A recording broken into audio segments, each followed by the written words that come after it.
Imagine a ledger, not a dusty tax record or a list of grain shipments, but a book bound in expensive leather, resting on a table of polished marble. Inside, the handwriting is elegant, the columns are straight, and the math is perfect.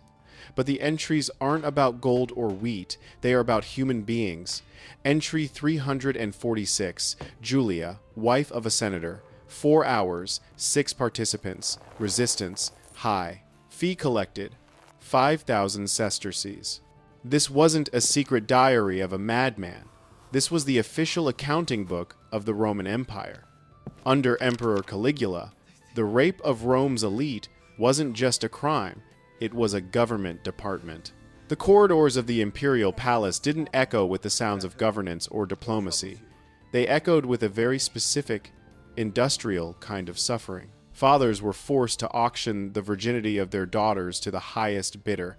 Husbands were compelled to sit in the front row, cheering and clapping as their wives were used like props in a twisted stage play. And the terrifying part? It wasn't chaos. It was strictly regulated. There were waiting lists, designated uniforms, and tax receipts. Caligula didn't just break the moral code of Rome. He replaced it with a machine of organized depravity. But before the machine could be built, the architect had to be broken.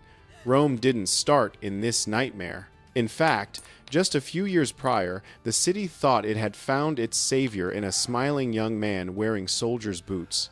To understand the monster, you have to look at the child. Gaius Julius Caesar Germanicus, affectionately nicknamed Caligula, or Little Boots, was the golden child of Rome. He was the son of a war hero, a boy whose smile could light up the forum. When he ascended to the throne, the city went hysterical with joy. They slaughtered 160,000 animals in celebration. After the gloomy, paranoid reign of Tiberius, Caligula was supposed to be the dawn of a new golden age. He cut taxes, he built aqueducts, he walked among the people. For a brief, shining moment, it seemed the gods had blessed Rome. But the boy had grown up in a tank of sharks. As a child, he watched his father die of mysterious poison. He watched his mother exiled to starve to death. He watched his brothers executed. He survived by becoming a hollow shell, a master of deception who hid his true nature behind a mask of harmless stupidity. He learned early that in Rome, love gets you killed, but fear gets you power. The trauma was there, burying itself deep in his psyche, waiting for a trigger to detonate. That trigger was pulled in the autumn of 37 AD. A mysterious brain fever struck the young emperor. He burned with a temperature that should have boiled his blood. For weeks, he raved in delirium. When he finally opened his eyes, the fever was gone, but so was the man. The thing that woke up in Caligula's body was something else entirely. The first signs of the madness were personal. He began replacing the heads of gods on statues with his own. He wandered the halls at night, whispering to the moon, challenging Jupiter to fistfights, but the true descent began with his sister, Drusilla. His obsession with her went beyond brotherly love. It was a consuming, incestuous worship. He treated her not as a sibling, but as a living goddess, his Diana. When she died suddenly in 38 AD, the last tether to his sanity snapped. He banned laughter. He banned bathing. He executed anyone who didn't mourn hard enough. With Drusilla gone, Caligula decided that if he couldn't have love, he would take ownership. He turned his predatory gaze outward to the sisters, wives, and daughters of the senators who bowed to him. But he didn't just want to sleep with them. That was too simple. He wanted to break the spirit of the men who owned them. He realized that by controlling the women of Rome, he held the ultimate leverage over its men. Thus, the imperial cult was born. It started with invitations to the palace that no one could refuse, but soon these visits were codified. Caligula set up a pricing structure: 16 sesterces for a knight's wife, 2,000 for a virgin daughter. The palace was rebranded as a temple of divine service, but everyone knew what it really was: the most expensive, exclusive, and terrifying brothel in history. Caligula renovated the palace to serve his new industry. He created specific chambers with mocking names.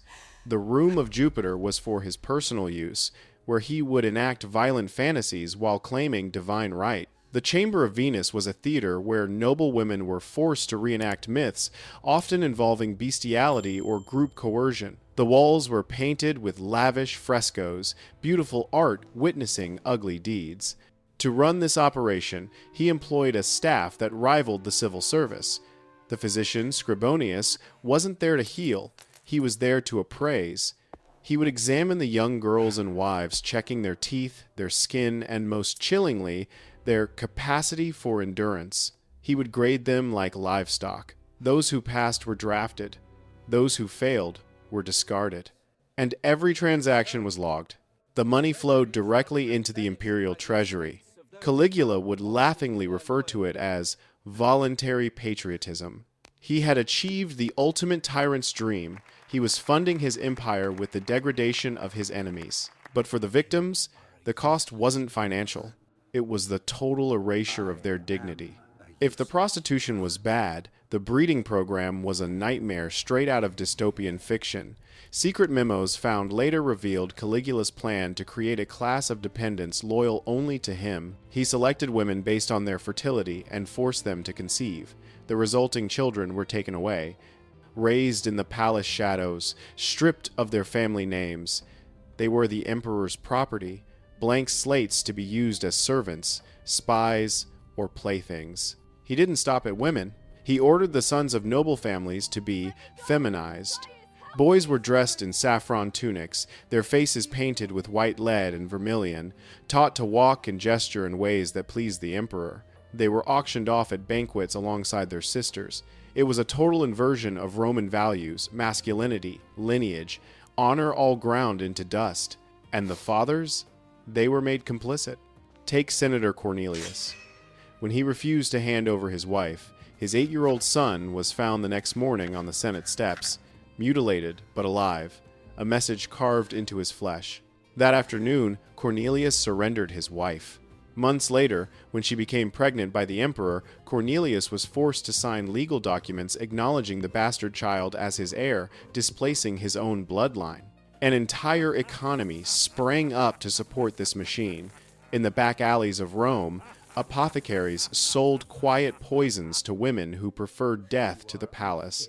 Vendors sold heavy makeup to hide bruises. Surgeons offered procedures to repair damage so victims could be returned to service. Everyone took a cut. The silence was bought with gold. The psychological toll was devastating.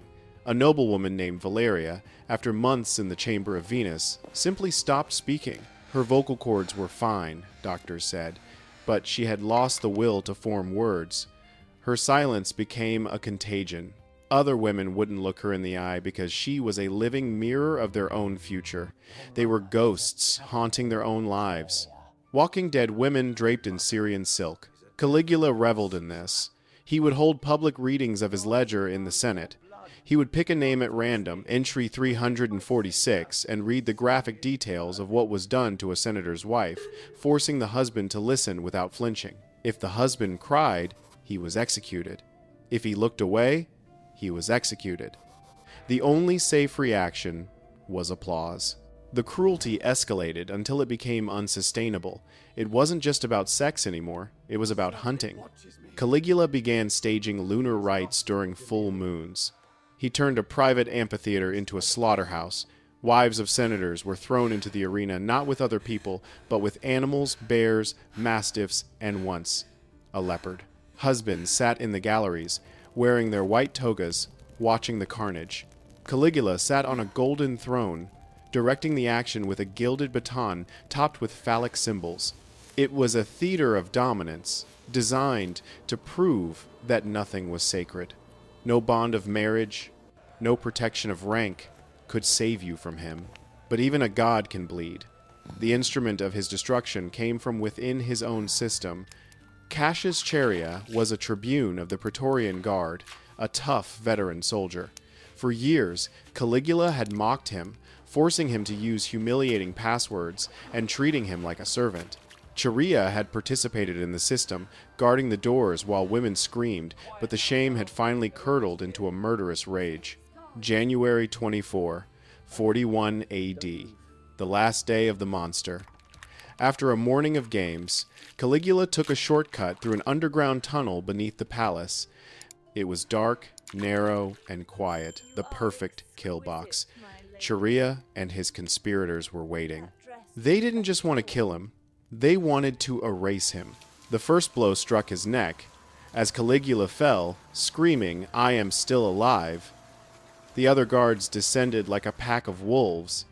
They stabbed him 30 times. Charia, driven by years of sexual humiliation, delivered a final symbolic strike directly to the emperor's genitals. The ledger was closed. The architect was dead. The Senate declared damnatio memoriae, the damnation of memory. They melted his coins, smashed his statues, and scrubbed his name from the arches. But you cannot scrub trauma from the soul of a generation. The children of the breeding program grew up with no history. The women of the ledger grew old with their scars. Caligula showed the world that with enough fear, you can turn an entire civilization into accomplices. He was gone, but the manual he wrote on how to break a human being, that remained. The archives are deep, and the history is dark. Subscribe now, and we'll open the next file together.